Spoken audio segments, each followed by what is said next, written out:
Hello दोस्तों, इस video में मैं आपको बताने जा रहा हूँ कुछ महत्वपूर्ण तथ्य जो कि बायोलॉजी से यानी जीव विज्ञान से संबंध रखते हैं। तो आप इस वीडियो में अंत तक बने रहिएगा जिससे आपको भी पूरी जानकारी आसानी से समझ में आ सके। तो आइए हम देखें यहाँ पर कुछ महत्वपूर्ण बिंदु जो हैं यानी सम इम्पॉर्टेंट फैक्ट्स, तो उसके बारे में जानने हम क्या है क्या नहीं है।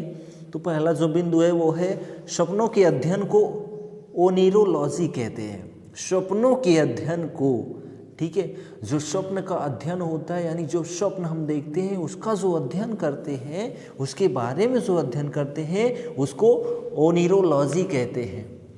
दूसरा बिंदु है क्या कि मनुष्य के सौंदर्य के अध्ययन को, ठीक है, मनुष्य के सौंदर्य के अध्ययन को कैलोलॉजी कहते हैं। क्या कहते हैं? मनुष्य के सौंदर्य के अध्ययन को कैरोलॉजी कहते हैं, कैलोलॉजी। तो स्वप्न के अध्ययन को ओनिरोलॉजी, ठीक है, मनुष्य के सौंदर्य के अध्ययन को कैरोलॉजी कहते हैं। तीसरा जो बिंदु है हमारा वो है जीवन की उत्पत्ति के समय, ठीक है, ऑक्सीजन नहीं था। जीवन की उत्पत्ति के समय ऑक्सीजन नहीं था। बताओ, जीवन की उत्पत्ति के समय यानी जब जीवन उत्पन्न हुआ तब जो है ऑक्सीजन नहीं था। जो चौथा बिंदु है हमारा वो हमारा शरीर में सबसे दृढ़ मजबूत तत्व दांतों का इनेमल होता है जो कि कैल्शियम फॉस्फेट का होता है, ठीक है। शरीर में सबसे दृढ़ यानी सबसे मजबूत तत्व जो होता है वो दांतों के अंदर जो है इनेमल होता है जो कि कैल्शियम फॉस्फेट का बना होता है यानी कैल्शियम फॉस्फेट होता है, ठीक है, जो कि सबसे मजबूत तत्व होता है। शरीर का सबसे मजबूत तत्व कौन सा? दांत का इनेमल, ठीक है। जो हमारा पांचवा बिंदु देखें तो जो पांचवा बिंदु है वो क्या है कि मनुष्य में लिंग निर्धारण पुरुष के क्रोमोसोम पर निर्भर होता है, ना कि स्त्रियों के क्रोमोसोम पर, ठीक है। यानी मनुष्यों में जो लिंग निर्धारण होता है ना वो पुरुषों के क्रोमोसोम पर होता है, ना कि महिलाओं के क्रोमोसोम पर होता है, ठीक है। नेक्स्ट हमारा छठवां बिंदु है कि सबसे तेज तंत्रिका आवेग 532 किलोमीटर प्रति घंटा होती है, ठीक है। क्या है कि सबसे तेज तंत्रिका आवेग जो है 532 किलोमीटर प्रति घंटा होती है, ठीक है। क्वेश्चन बनेगा कि सबसे तेज तंत्रिका आवेग किसका होता है, ठीक है, कितना होता है? तो 532 किलोमीटर प्रति घंटा होता है, ठीक। जो हमारा सातवां बिंदु है, ध्यान दीजिए, सातवां बिंदु जो है वो है मनुष्य के फेफड़े का आंतरिक क्षेत्रफल 93 वर्ग मीटर होता है जो शरीर के बाह्य क्षेत्रफल का 40 गुना होता है। क्या है कि मनुष्य के फेफड़े का आंतरिक क्षेत्रफल 93 वर्ग मीटर होता है जो कि शरीर के बाह्य क्षेत्रफल का 40 गुना होता है, यानी बाहर जो क्षेत्र है उसको 40 गुना होता है। नेक्स्ट हमारा आठवां बिंदु है शरीर के भीतर प्रति सेकंड लगभग 150 लाख कोशिकाएं नष्ट होती हैं। शरीर के अंदर यानी शरीर के भीतर यानी प्रति सेकंड जो है लगभग 150 लाख कोशिकाएं नष्ट होती हैं, 150 लाख, ठीक है। तो शरीर के भीतर कितने प्रति सेकंड कितनी कोशिकाएं नष्ट होती हैं? तो 150 लाख, ठीक है।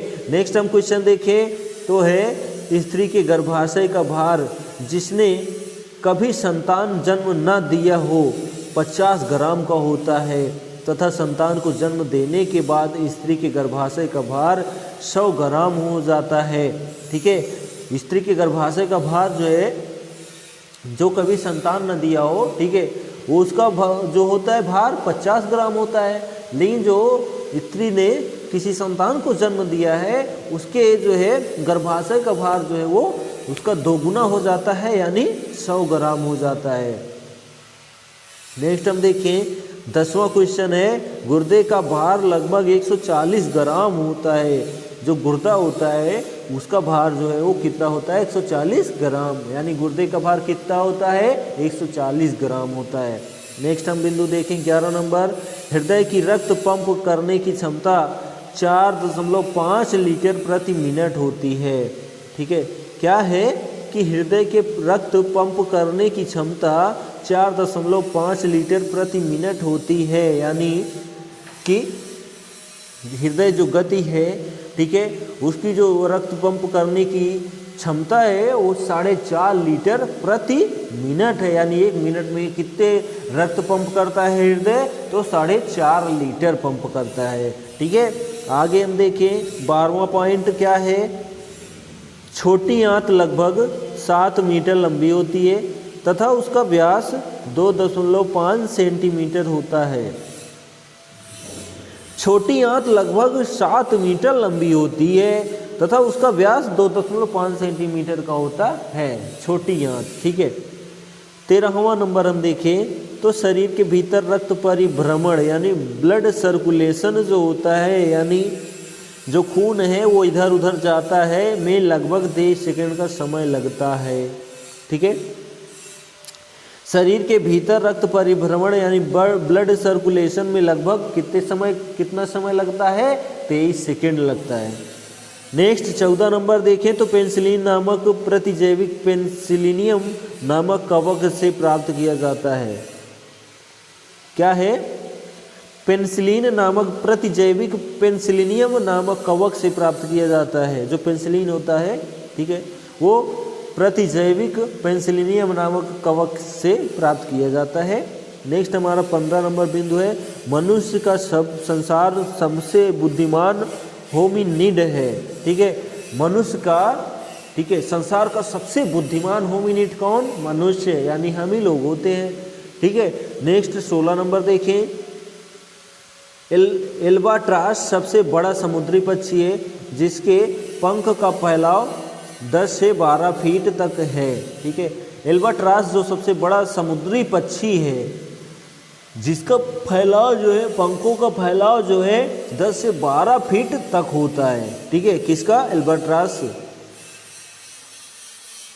17 नंबर देखें तो क्या है, प्लेसेंटा बनने के आरंभ के समय HCG, ठीक है, HCG हार्मोन काफ़ी मात्रा में स्रावित होकर मूत्र में उत्सर्जित होने लगता है। इसी प्रकार, ठीक है, इसी समय मूत्र की जांच में इस हार्मोन की उपस्थिति से गर्भाशय की जांच की जाती है।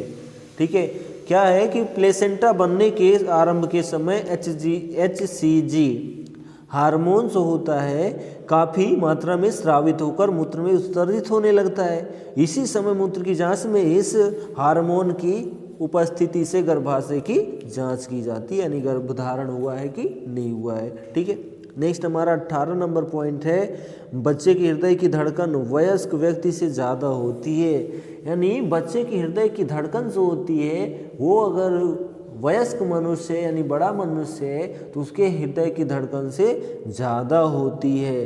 ठीक है, आगे हमारा नेक्स्ट बिंदु है 19 नंबर, एक बार सांस लेने की क्रिया 5 सेकेंड में अर्थात 2 सेकेंड के निःश्वसन तथा 3 सेकेंड के उच्च श्वसन में पूरी होती है। वह इस दौरान 500 मिलीलीटर हवा अंदर जाती है। ठीक है, तो एक बार सांस लेने की क्रिया 5 सेकेंड में होती है, संपन्न होती है। ठीक है, लेकिन इसमें 2 सेकेंड का निःश्वसन होता है, ठीक है, और 3 सेकेंड का उच्च श्वसन होता है। वह इस दौरान 500 मिलीलीटर हवा अंदर जाती है। 500 मिलीलीटर हवा जो है अंदर जाती है इस 5 सेकेंड में। ठीक है, नेक्स्ट हमारा बिंदु है, नेक्स्ट हमारा बिंदु क्या है, बिंदु हमारा क्या है नेक्स्ट, तो 20वां नंबर जो बिंदु है हमारा वो है कि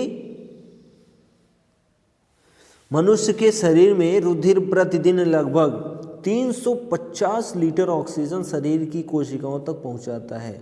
मनुष्य के शरीर में रुधिर लगभग, यानी जो खून होता है वो जो है 350 लीटर ऑक्सीजन शरीर की कोशिकाओं तक पहुंचाता है। यानी हर एक अंग में किसके द्वारा पहुंचता है, तो कोशिकाओं के द्वारा पहुंचता है। क्या पहुंचता है? रुधिर, ठीक है, ऑक्सीजन पहुंचाता है। ठीक है, तो रुधिर के द्वारा जो है ऑक्सीजन पहुंचता है, ठीक है, 350 लीटर, मतलब हर एक अंग में जो है कोशिकाओं के द्वारा, ठीक है, कोशिकाओं के द्वारा रुधिर से बहते हुए ऑक्सीजन हर एक अंग में पहुंच जाती है। इसमें 97% ऑक्सीजन हीमोग्लोबिन द्वारा लिया जाता है और जो है शेष 3% भाग का संचरण जो है रुधिर प्लाज्मा करता है। इसमें जो है 97% जो है ऑक्सीजन किसके द्वारा जाता है, हीमोग्लोबिन द्वारा ले जाया जाता है, ठीक है, और शेष 3% जो भाग होता है वो संचरण रुधिर प्लाज्मा करता है, ठीक। 21 नंबर देखें तो महिलाओं एवं बच्चों से संबंधित सामाजिक, ठीक है, महिलाओं एवं बच्चों से संबंधित सामाजिक एवं प्राथमिक स्वास्थ्य के विभिन्न पहलुओं के प्रति जागरूकता पैदा करने के लिए राष्ट्रीय ग्रामीण स्वास्थ्य मिशन के अंतर्गत गांव में 1000 की जनसंख्या पर एक महिला कार्यकर्ता, ठीक है, एक महिला सामाजिक कार्यकर्ता चुनी गई है, जिसे एक्रेडिटेड सोशल हेल्थ एक्टिविस्ट कहा जाता है, ठीक है। यानी 1000 जनसंख्या जहाँ है वहाँ पर एक महिला को नियुक्त किया है, जिसको एक प्रकार से आशा कह सकते हैं, ठीक है। आगे है हमारा आशा कहा जाता है। आगे है हमारा जो सबसे पहले स्वास्थ्य सुविधा जो है यहीं पर दी जाती है, ठीक है। किसी गांव की समस्या है किसी स्वास्थ्य को लेकर तो सबसे पहले यहीं पर जो है उसका थोड़ा ट्रीटमेंट किया जाता है, उसके बाद आगे के लिए भेज दिया जाता है, ठीक है। जो 22 नंबर है हमारा, शरीर का सामान्य तापमान अगर 95 डिग्री फ़ारेनहाइट से गिर जाए तो ऐसी स्थिति को जो है हाइपोथर्मिया कहते हैं। यानी आपका जो है 95 डिग्री फ़ारेनहाइट से जो है आपका जो तापमान है वो नीचे गिर जाता है, यानी 94, 93, 92, 91, 90 हो जाता है, जो भी हो जाए, ठीक है। तो उसको क्या कहते हैं, हाइपोथर्मिया, ठीक है, हाइपोथर्मिया कहते हैं, ठीक। तो इस वीडियो में हमने आपको 22 बिंदु बताए जो कि जीव विज्ञान से संबंधित थे, वो भी बहुत ही महत्वपूर्ण बिंदु संबंधित थे। तो आशा करते हैं ये वीडियो आपको पसंद आया होगा। ऐसे ही वीडियो देखने के लिए आप मेरे चैनल स्टडी 21 जो कि ये आप देख रहे हैं कि वाटरमार्क के द्वारा लिखा गया है, आप देख रहे हैं स्टडी 21, आप इस चैनल को सर्च करिए और जो है आप इस चैनल को सब्सक्राइब करना न भूलें। ऐसे ही वीडियो हम आपको देते रहेंगे और ज़्यादा जानकारी के लिए जो है आप किसी परीक्षा की तैयारी कर रहे हैं, किसी भी एग्ज़ाम की तैयारी कर रहे हैं, कॉम्पिटिटिव एग्ज़ाम की, यानी आपको नौकरी चाहिए, तो आप जो है इस चैनल को ज़रूर ज्वाइन करिए। आपको हर एक क्षेत्र से वीडियो प्रोवाइड की जाती है, आप देख सकते हैं, ठीक। हम मिलेंगे अपने नेक्स्ट वीडियो को लेकर एक अच्छे टॉपिक के साथ। तब तक के लिए हम बाय बाय करते हैं आप सभी से। आशा करते हैं आप सब मस्त रहेंगे, अच्छा पढ़ेंगे, अच्छा खाएंगे, अच्छा सोएंगे, आपका जीवन सुखमय बीतेगा, यही दुआ है।